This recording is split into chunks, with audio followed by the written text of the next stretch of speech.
the rapporteur is Jan Wiersma. He's also from the Netherlands, and he is from the Socialist Group. And in the Transport Committee, it's Eva Lichtenberger from Austria. She's a European parliamentarian from the Greens. Now, this is a third pillar proposal, so these are only opinions. But I would say that there is a possibility that the European Parliament will be quite explicit in its opinions, since it actually doesn't have any power. So it can be bold about stating things like human rights and things like that. So, I have two pictures. This is one of Richelieu. He said, give me 6 lines written by the most honorable of men, and I will find an excuse in them to hang him. And I just wonder when you have this critique from Hastings, the European Data Protection Supervisor, saying that this he mentions a total surveillance society. I wonder what Popper would have said. Actually, I think Popper would have said, as he did in his book, The Open Society and Its Enemies, how can we so organize political institutions that bad or incompetent rulers can be prevented from doing too much damage? So I would say that we really have to use the political institutions or try to talk to our politicians to make sure that this proposal doesn't make too much damage. And this is a picture I just found on the internet. Homeland Security Europe. We're succeeding together, and the picture is on Flatini. Right. Then I just have a proposal for you since maybe many of you are working with the DRM issues and looking at it on a technical level.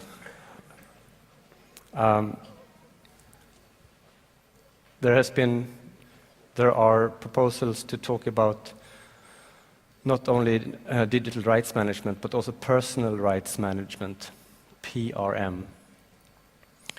And what is actually happening right now in the United States, this is from Edward Hasbrook's blog a couple of days ago, that from mid-February, the CRS systems, these booking systems, are being rebuilt, reprogrammed in a way that when you fly to the United States, just before you board, you will have an individualized permission from DHS to enter. This is basically changing the principle of that you're free to travel to that you must have a permission to travel. And this will then be implemented in the systems themselves. So Lessig's talk about code is law is very apt in this respect.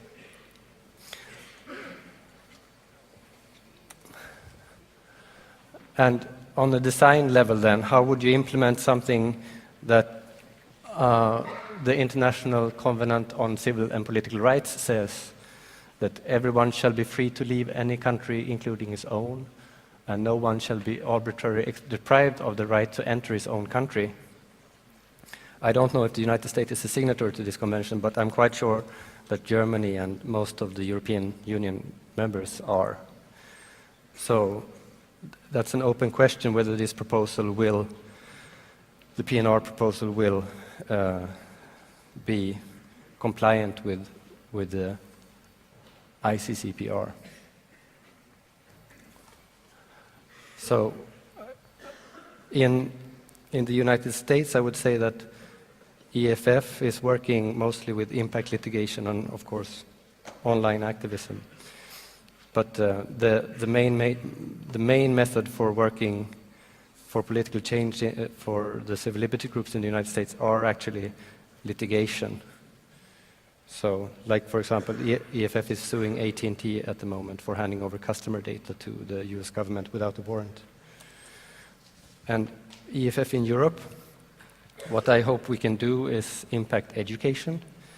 And I would urge the tech community here to look at the technical realities of the CRSs and how the PNR system, PNRs, where they are saved, how they are exchanged, what the technical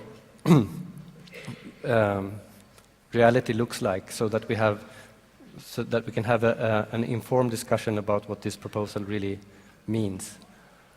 And we will hopefully soon launch a campaign where we will ask people to ask for their PNR records from the airlines when you go to the United States, or if you travel within Europe too, so that we can see what the system actually looks like and how it lives up to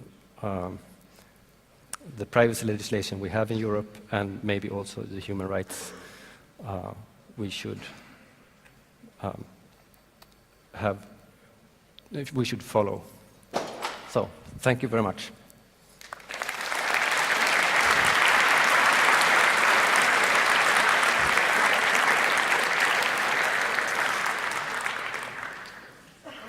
I would like to have some questions. So.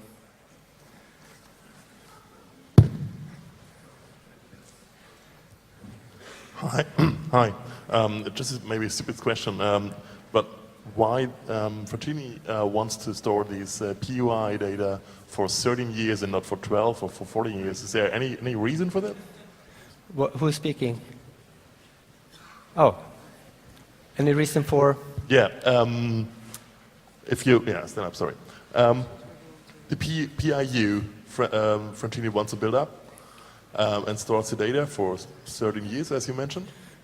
Yeah, I don't know really the reason for the length of 13 years, and it's mentioned in Hastings, or the European Data Protection Supervisor opinion, that from the survey that the Commission sent out, the average proposal, or the average time that was proposed from member state was 3.5 years.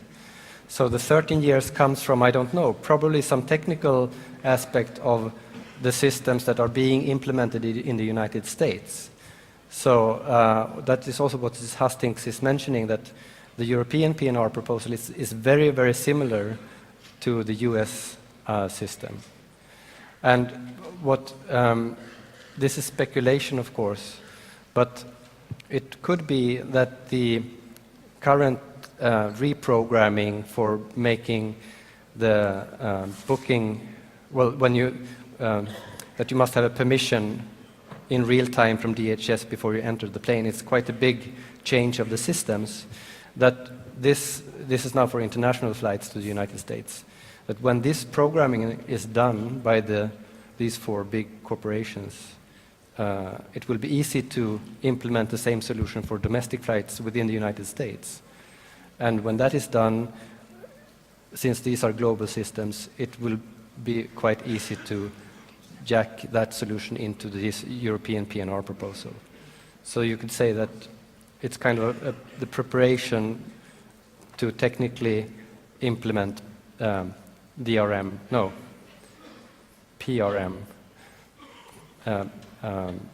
personal rights or travel rights management on a very fundamental technical level. It's also interesting that some countries propose that it should not only be air travel, but also boat and train tickets should also be stored for 13 years. And the reason why it's not included in the proposal is because the technique is not there yet. It's not for any other particular reason. So.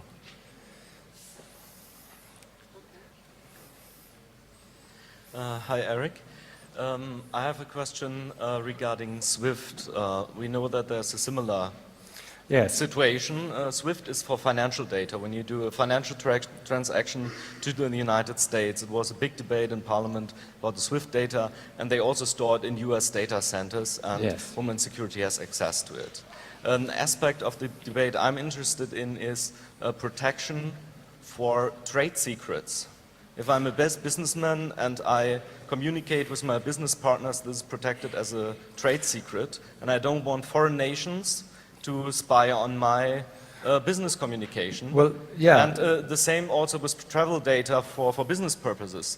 So what I experienced on the European level, because SWIFT is actually a non-governmental organization in in Belgium, that there is in Europe no harmonized common business espionage protection law.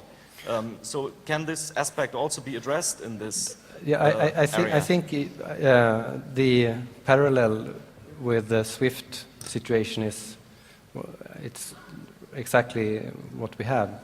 That as far as I understand, SWIFT transactions are also stored in, even if it's a Belgian company, are stored in the United States. And when you have the database on US territory, it's US law that applies, and then there's no regulation governing, or it's not comparable to the European legislation on privacy and data protection. So basically, what the financial institutions can do with this data is unlimited, or they can more or less do what they like. So the problem is twofold. It's not only that the government, or the US government, has access to financial data, but maybe also private entities or agencies or companies can have access to the data. And this becomes increasingly problematic, of course. I don't know if the SWIFT situation is resolved, but I've heard there's a proposed solution to move this database back to Europe, or have it in Switzerland, I think. So I think at some level we have a classical technical, or the classical problem that technical development goes much faster than legislation. So what we really have to work on and come up with ideas is how to implement privacy legislation at the technical level, so that we don't get this completely open repository of private data. And there is actually a way to do that. You can actually when you ask your travel agency or your airline for your PNR data, you have the right to know what they know about you. You have the right to correct the information that is wrong, and you can enforce this. It's a lot of work, but it can be done.